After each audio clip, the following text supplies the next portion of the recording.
En esta serie, me van a perdonar, pero tomo un medicamento que me afecta el respirar y empeora mi asma, y a veces justo comienza a molestar en la última canción justo antes de predicar, pero si no me tomo el medicamento entonces el corazón no funciona, así que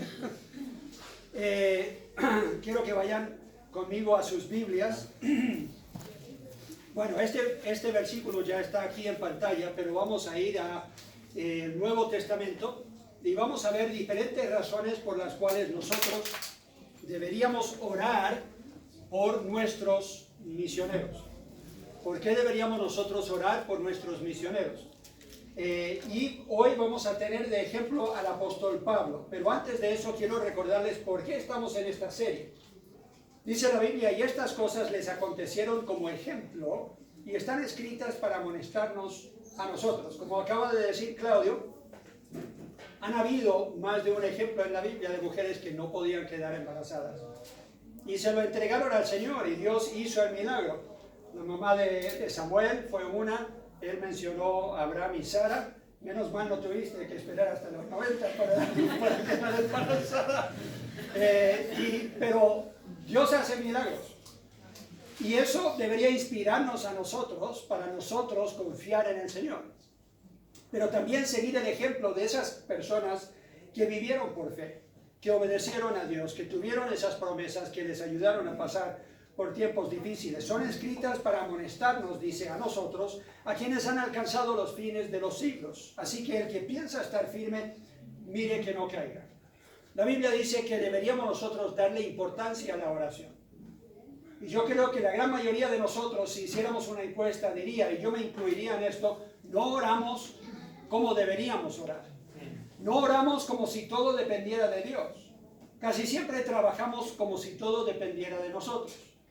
Pero el apóstol Pablo nos da unas cuantas ideas de cómo deberíamos nosotros orar y el por qué deberíamos orar.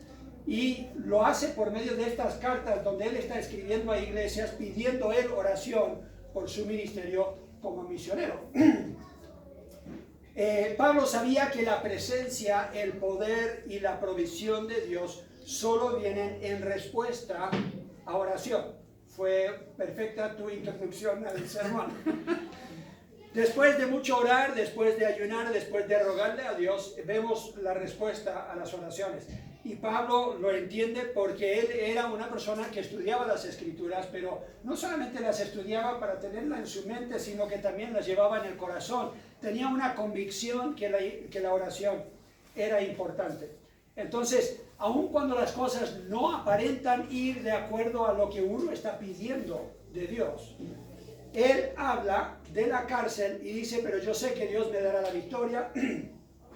Yo sé que en respuesta a oraciones Él estará conmigo, me va a ayudar, me va a dar lo necesario para yo poder pasar por este tiempo difícil. Ahora imagínense ustedes, estando en la cárcel, queriendo predicar el Evangelio, estando el apóstol Pablo en la cárcel, donde no podía hablarles a otros del Evangelio. ¿Qué tan frustrado tendría que estar él? Yo me lo imagino. Él no habla tanto de esa frustración, pero imagínense si no hubiera estado tanto tiempo en la cárcel. ¿Quién hubiera escrito el Nuevo Testamento?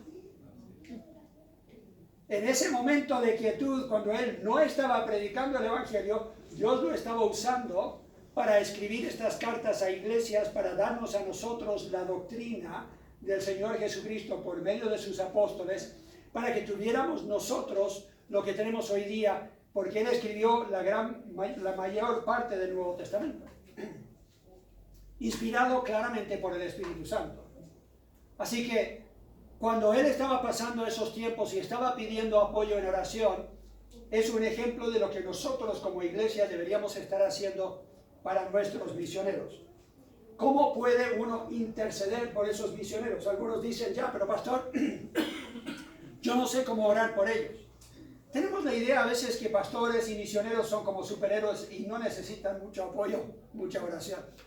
La verdad es que somos iguales a ustedes, tenemos los mismos temores, las mismas dificultades, las mismas quejas, los mismos gozos, y necesitamos tanto como ustedes lo necesitan de nosotros, nosotros necesitamos de ustedes ese apoyo en oración. Hay 7 peticiones que encontramos en el Nuevo Testamento del apóstol Pablo a estas iglesias, y son entonces una para cada día. Si tienes dónde apuntar, sería bueno apuntarlo. Si no tienes, si tienes un celular, le puedes ir sacando fotos a la pantalla, ¿ok? Así que es para que ustedes en semana, durante su tiempo de oración, puedan mirar lo que sacaron y tengan un ejemplo de cómo pueden orar por el misionero ese día, y pueden orar así una vez por semana, una vez por día, por semana. Primero, la Biblia dice que nosotros deberíamos orar para que tengan obreros para que les ayuden en la obra. ¿Qué dijo Jesús en Mateo capítulo 9? A la verdad, la mies es que es mucha. ¿Hay mucha necesidad en el mundo de hoy? Sí. Ya lo cantamos en una de las canciones. Estamos rodeados de personas perdidas. Ellos mismos dicen, estoy perdido, no tengo idea lo que estoy haciendo, no encuentro dirección en mi vida, estoy deprimido, estoy triste, afligido, sin mucha esperanza, no sé a dónde ir, no sé qué decisiones tomar, tienen dificultad aún en las cosas más básicas de la vida y necesitan a alguien que les dé paz y que les dé dirección en su vida. La mies es mucha. Y él dice, ¿y los obreros? ¿Cuántas iglesias conocemos nosotros que no tienen pastor? ¿Cuántos lugares no tienen una clara declaración del Evangelio? Una clara presentación del Evangelio. Dice el Señor Jesús, no que tienen que hacer más seminarios para preparar a más líderes, aunque no es mala idea. No dice, den una ofrenda para mandar a misioneros a diferentes partes del mundo. No dice que deberíamos hacer muchas cosas que quizás lleguen a nuestra mente. ¿Cómo vamos nosotros a resolver este problema de que hay pocos obreros y hay mucha necesidad? Podríamos decir entonces, pongamos una página web o mandemos por radio el mensaje de Cristo. Todo eso ya se está haciendo. ¿Qué dice Jesús? Rogad al Señor de la mies. ¿Por qué? Que Él envíe obreros a su mies, que Él haga el llamado, que Él ponga en el corazón, porque yo no puedo convencer a nadie aquí de su responsabilidad de ser sal y luz en el mundo, de ir y predicar el Evangelio. Yo no te lo puedo convencer, quizás no te pueda convencer, pero el Espíritu Santo te puede convencer, puede obrar en tu corazón de una forma que yo no puedo obrar. Entonces tenemos que orar de que Dios lo haga, que Él haga ese llamado. Yo soy, podríamos decir, el resultado de las oraciones de mi bisabuelo. Él oró justo esta oración, que de su familia salieran personas que vivieran del ministerio y estuvieran dispuestos a predicar el Evangelio y que fueran como misioneros y pastores a diferentes partes del mundo, estableciendo iglesias y predicando el Evangelio. Yo nunca lo conocí, se llamaba Silas Salomón, y él era muy buen diácono en su iglesia, no era pastor, no era misionero, pero sirvió al Señor en su iglesia y pidió que las generaciones que siguieran fueran fieles al Señor y predicaran el Evangelio. Mi abuelo, su hijo, hizo lo mismo. De mi abuelo nacieron 2 varones, los 2 fueron al ministerio, mi tío y mi papá. Mi papá tuvo 2 hijos, los 2 estamos en el ministerio. Yo tengo 3 hijos, uno de ellos viene ahora a Chile como misionero y vive del ministerio. Otros tienen sus ministerios, pero no viven del ministerio. Ahora, es un milagro realmente que yo tenga 2 hermanas y un hermano y que los 4 estemos activos en nuestra iglesia. ¿Han conocido pastores y misioneros que sus hijos abandonan la fe? Yo he conocido a muchos. Que los 4 todavía amemos al Señor y que nuestros hijos amen al Señor y sean fieles en la iglesia, es un milagro. Mi hermana mayor tiene un hijo que es pastor en los Estados Unidos, está predicando ahora mientras yo predico acá. Así que tengo primos y tengo sobrinos que también están en el ministerio. Y muchos dicen, parece que este es el negocio de su familia, pastor, porque todos entraron al ministerio. Nadie me presionó para que yo entrara al ministerio. Fue un llamado de Dios. ¿En respuesta a qué? A una oración. De mi papá, de mi abuelo, de mi bisabuelo. Obreros que ayuden son necesarios porque son compañeros de milicia. En Filemón capítulo 1 y versículo 2, el apóstol Pablo lo dice, estos son mis compañeros de milicia, estamos en una guerra espiritual, es una guerra del bien contra el mal, de los ángeles de Dios contra los demonios, Dios y su pueblo contra Satanás y los que están tratando de impedir que se lleve el evangelio a toda criatura. También lo dice en Filipenses capítulo 2 y versículo 25. Pero vamos ahora a 1 de Corintios. 1 de Corintios capítulo 16, versículos 17 y 18. Pablo dice, me regocijo con la venida de Estéfanas. Ahí hay un buen nombre para el futuro. Estéfanas o Fortunato, también, ¿no te gusta? Acaico. Pues ellos han suplido vuestra ausencia. Y uno diría, pero el apóstol Pablo sentía ausencia de que lo vemos como superhéroe, no necesitaba a nadie, tenía al Señor. No, él dice, ellos han suplido vuestra ausencia porque confortaron mi espíritu y el vuestro. Reconoced pues a tales personas. Pablo está agradecido porque tenía compañeros de milicia que lo ayudaban. Segunda de Timoteo capítulo 1. Segunda de Timoteo capítulo 1 versículos 15 al 18. Pablo dice, ya sabes esto, que me abandonaron todos los que están en Asia, de los cuales son Figelo y Hermógenes, otros dos buenos nombres. Hermógenes Enríquez, no.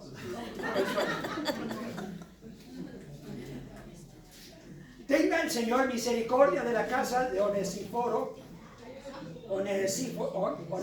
perdón, porque muchas veces me confortó y no se avergonzó de mis cadenas, sino que cuando estuvo en Roma me buscó solícitamente y me halló. Entonces, él está en cárcel y dice, y todos me abandonaron, excepto uno que vino y me ayudó y me socorrió. Segunda de Timoteo capítulo 4 y versículo 9. Procura venir pronto a verme, le dice a Timoteo, porque Demas me ha desamparado amando a este mundo y se ha ido a Tesalónica. Crescente fue a Galacia y Tito a Dalmacia. Solo Lucas está conmigo. Toma a Marcos y tráele contigo, porque me es útil para el ministerio. Así que cuando estamos orando por misioneros, estemos orando de que ellos tengan la ayuda necesaria. Estuvimos hablando con Pablo y Lisette cuando estuvieron aquí para la cirugía de la DOMI, y ellos hablaron del gozo que ahora tienen de tener gente que los acompañe en el ministerio allá, que cuando ellos tienen que venir aquí y estar con la hija en el hospital, tienen personas que se encarguen de la obra, que prediquen, que enseñen, que dirijan la alabanza, que lo hagan bien, que cuiden de las ovejas cuando ellos están ausentes. Wendy y yo estuvimos ausentes, tuvimos a Hugo, Marcela, a los diáconos, otros de ustedes que estuvieron aquí cuidando de niños, de adultos, de tercera edad en nuestra ausencia, predicando y enseñando cuando nosotros no lo podemos hacer. Ese es un gozo para nosotros, tener a alguien que nos acompañe, porque a veces el ministerio es muy solitario. Así que oren que ellos tengan obreros que les ayuden. Segundo, fuerza en las pruebas, Romanos 15.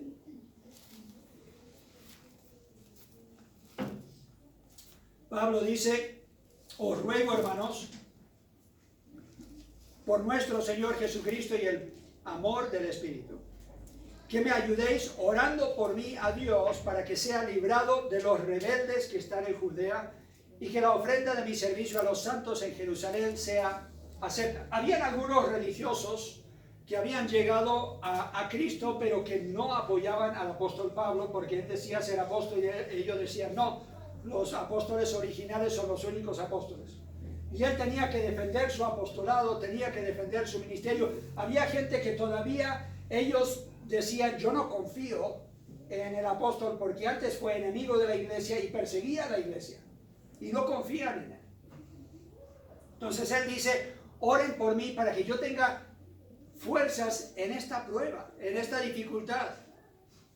Ahora, ¿qué otras dificultades tenía el apóstol? Si leemos en 2 de Corintios capítulo 11, un montón de dificultades que él enfrentó. A veces son pruebas de salud. Esta es la foto que sacaron la mañana que yo bauticé, tenía fiebre, estaba enfermo, y en esa noche tuve mi primer paro cardíaco. Tenía 36 años. Como pueden ver, no era tampoco muy gordito. Yo no esperaba tener ese problema físico, no especialmente a esa edad. Estábamos pastoreando, Wendy y yo, 2 iglesias porque las 2 necesitaban de liderazgo. No había suficientes obreros.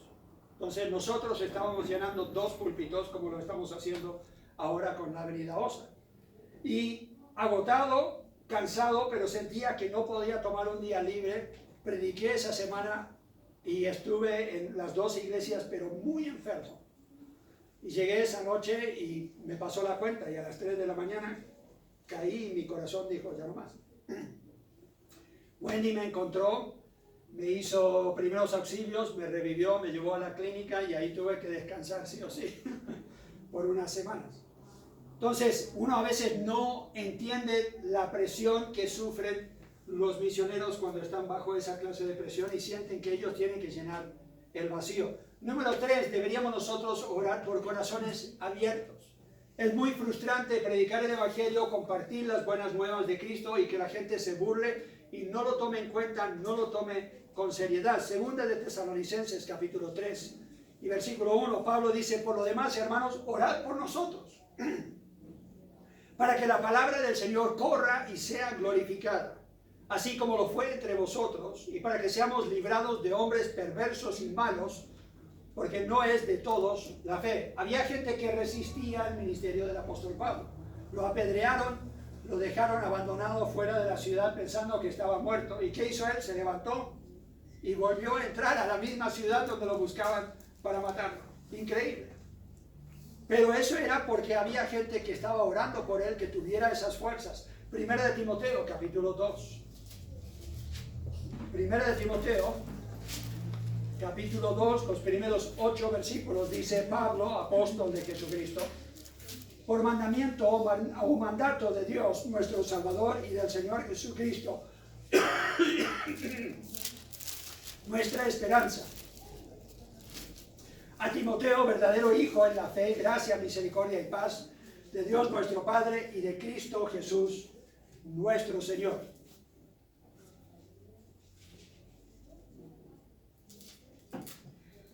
Como te rogué que te quedases en Éfeso cuando fui a Macedonia para que mandase a algunos que no enseñen diferente doctrina ni presten atención a fábulas y genealogías interminables que acarrean disputas más bien que edificación de Dios, que es por fe. Así te encargo ahora, pues el propósito de este mandamiento es el amor que... ¿Estás en el capítulo 2? No, estoy en el capítulo 1. Sí. Ya, seguía leyendo yo pensando que en algún momento voy a encontrar el versículo que estoy buscando. Gracias. Bueno, Primera de Timoteo 2, versículos 1 al 8. ¿Quién más se dio cuenta y no dijo nada? Ya, tiene que tirarme algo. Tan formal no somos aquí. Exhorto ante todo a que se hagan, ¿qué?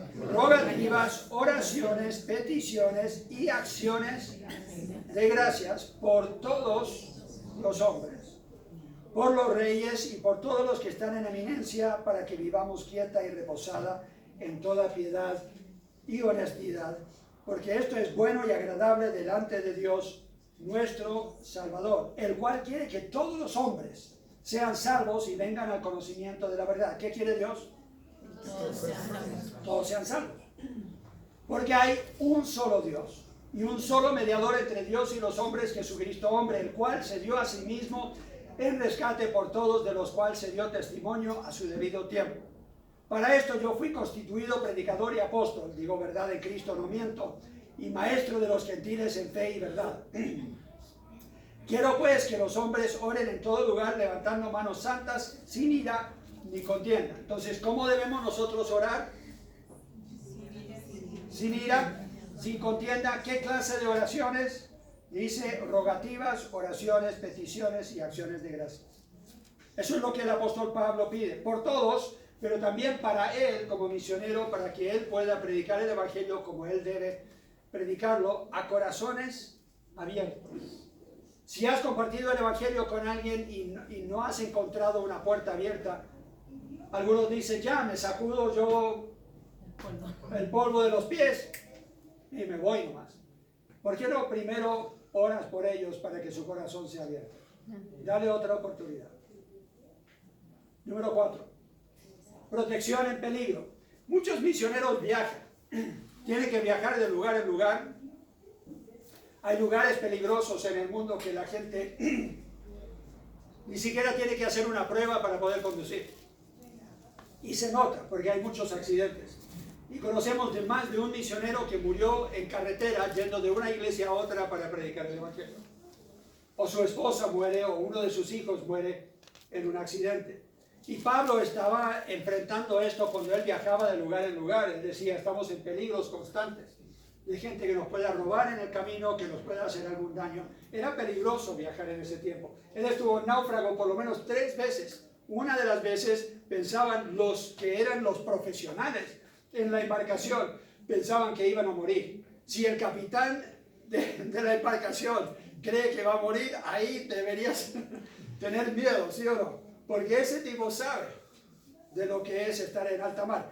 Quiero que sepáis, hermanos, dice él, que las cosas que me han sucedido han redundado más bien para el progreso del Evangelio. ¿Y qué dice después? Hay algunos que por contienda nomás predican el Evangelio.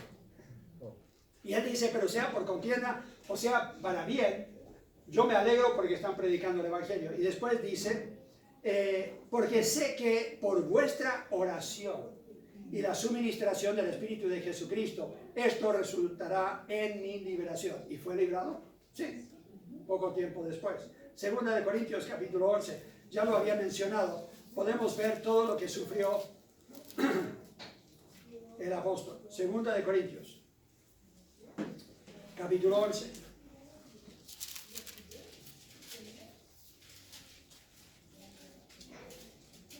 Versículos 23 en adelante. Dice, son estos que me critican, son ellos ministros de Cristo, yo también. Como si estuviera loco hablo, yo más. En trabajos más abundantes, en azotes sin número, en cárceles más, en peligros de muerte muchas veces. De los judíos 5 veces he recibido 40 azotes menos 1.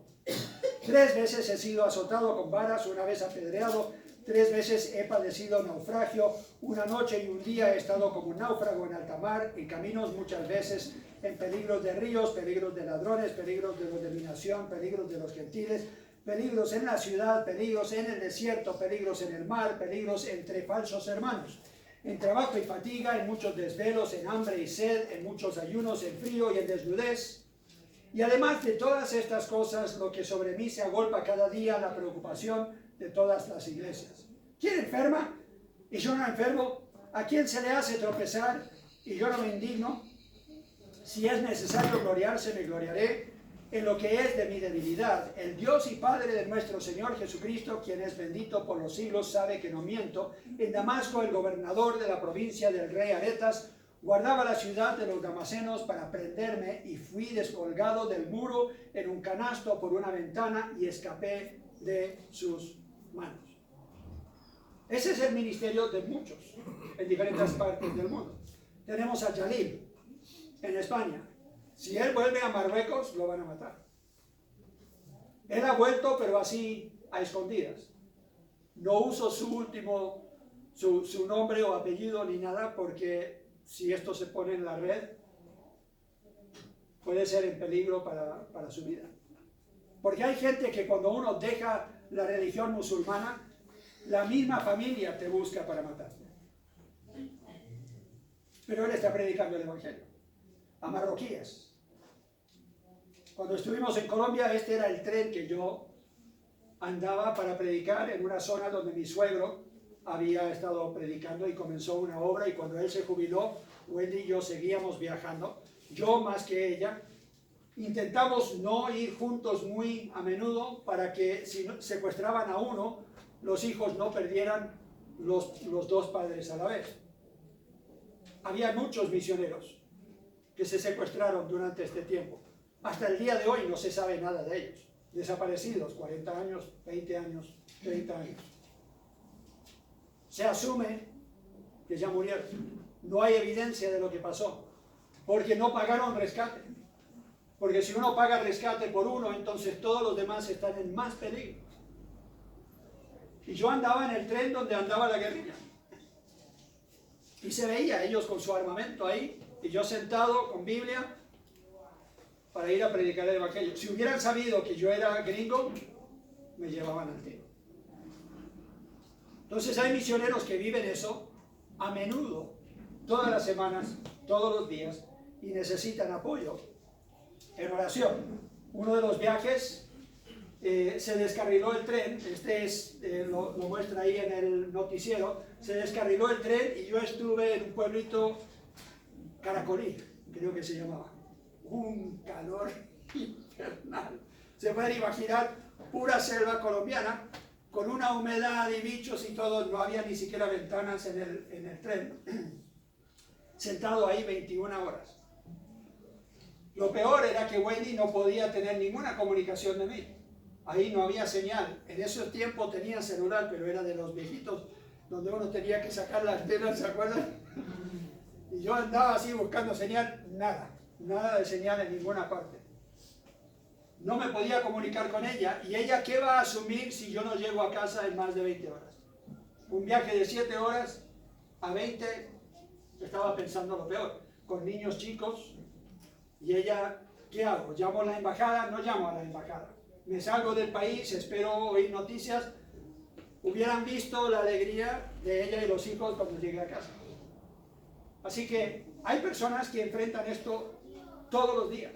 Conozco de misioneros, amigos míos que están en el África ahora y que recién algunos rebeldes se han tomado posesión literalmente del país. Tenemos el problema con el presidente o el candidato de presidente que murió en Ecuador recién el otro día, lo vieron en el noticiero.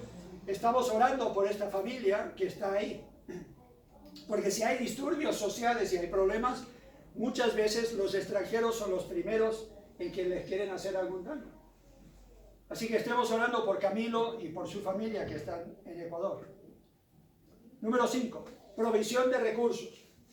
Wendy y yo hemos vivido como muchos misioneros sin un sueldo por más de 30 años.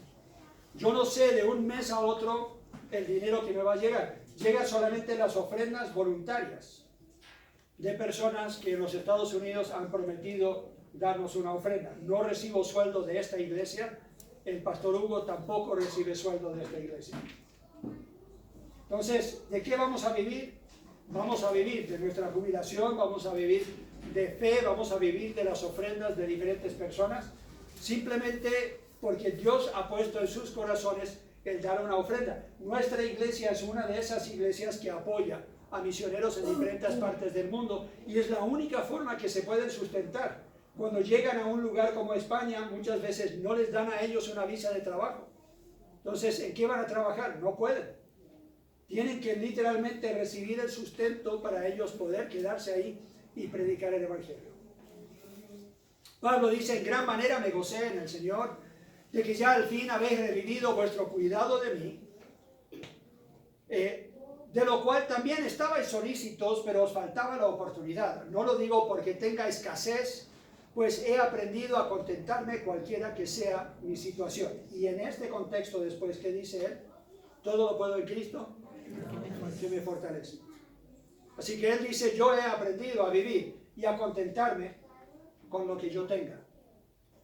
Tenemos a Pedro Palma, algunos de ustedes lo conocen, estuvo aquí en nuestra iglesia, es amigo mío, trabaja conmigo en el Seminario Teológico Bíblico Bautista Logos.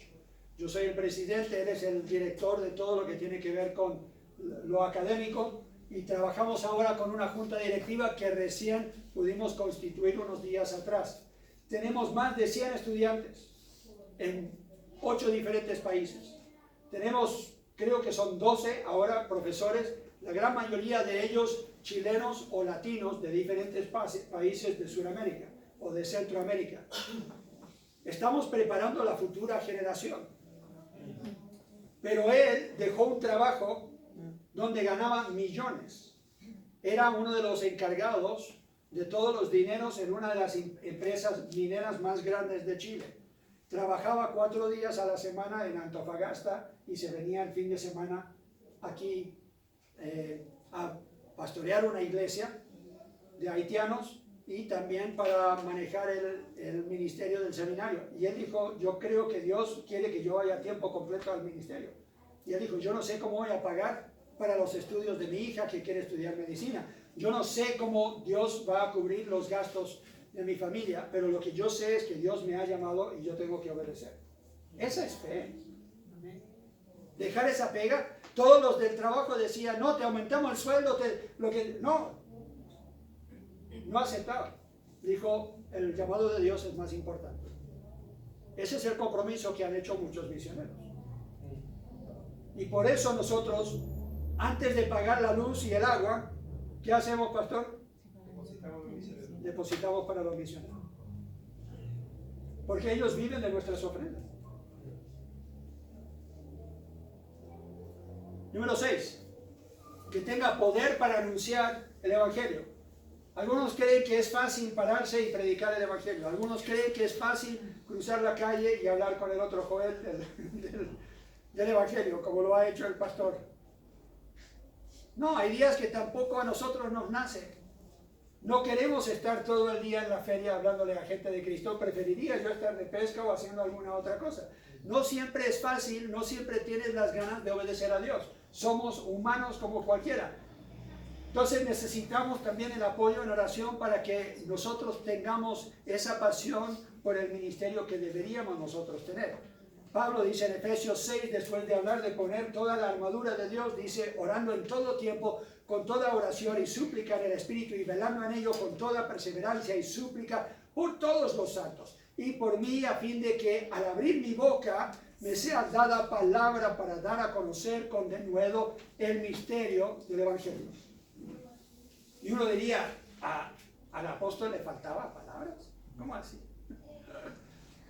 Creemos que es fácil para algunos y no saben que a veces sí, nos faltan palabras. En Colosenses capítulo 4 dice lo mismo.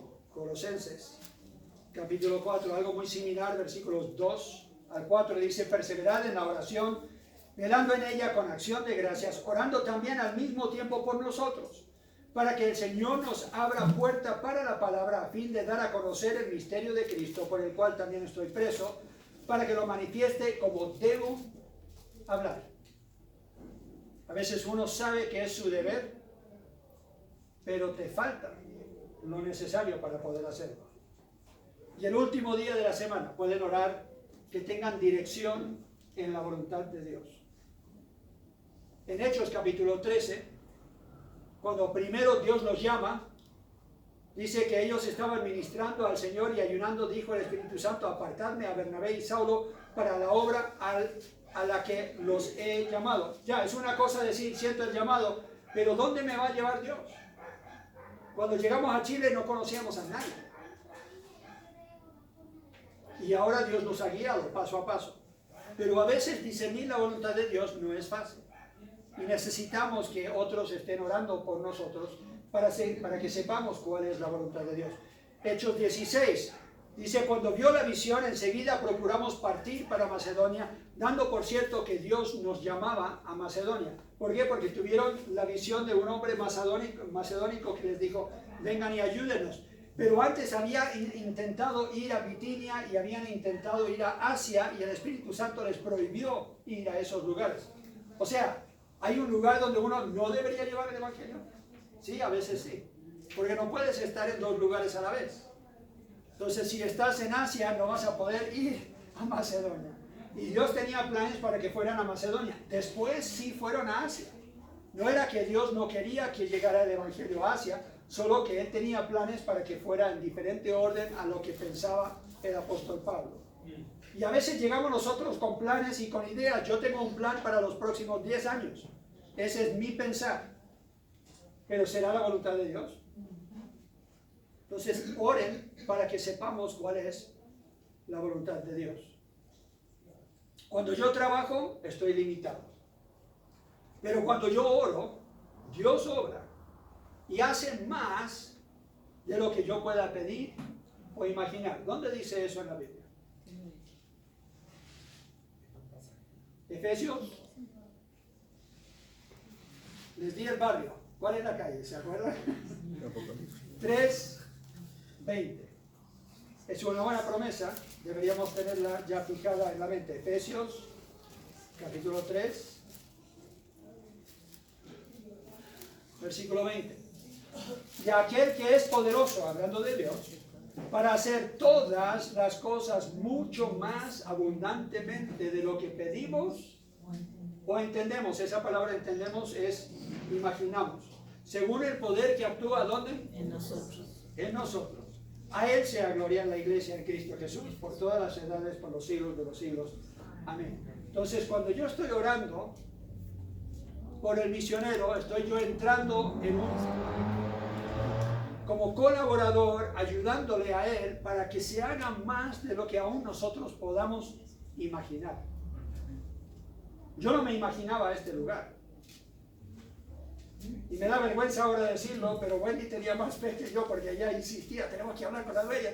Yo le dije, tenemos como 2 millones, no tenemos plata. ¿Con qué cara voy yo a preguntarle a ella sobre un terreno que seguramente vale 200 millones? Pero ella bajó el precio y nos dio tiempo para pagarlo. Y después nos tuvo aún más paciencia por la pandemia. Y ella estuvo agradecida después de que nos tardamos en pagarlo para que ella pudiera establecer su negocio entero y con su propiedad que ella compró con lo que le dimos por este terreno. Y es por la gracia y misericordia de Dios que ahora tenemos este lugar. Amén. Pero tuvimos que tomar un paso de fe. Y era para mí un paso gigantesco. Wendy me tomó de la mano y dijo, ya salta porque tienes que alcanzarme. Y vamos saliendo nosotros del lugar, recién dándole la mano a la señora diciendo que íbamos a comprar. Y Wendy, porque es paticortita, estaba así tratando de ver el terreno de al lado. Y yo le dije, ¿qué estás viendo? Y ella dijo, es que sería bueno también comprar al lado. Ella cree este versículo, pero también lo cree porque tenemos muchas personas orando.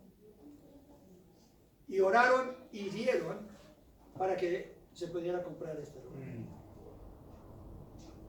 Así que para nosotros ahora es nuestra responsabilidad apoyar a nuestros misioneros con oración y con dinero para que ellos puedan hacer la obra.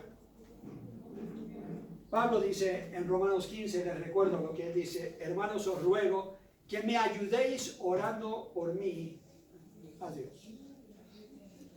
Así que deberíamos nosotros terminar, yo creo, orando por nuestros misioneros. ¿Les parece? Padre Celestial,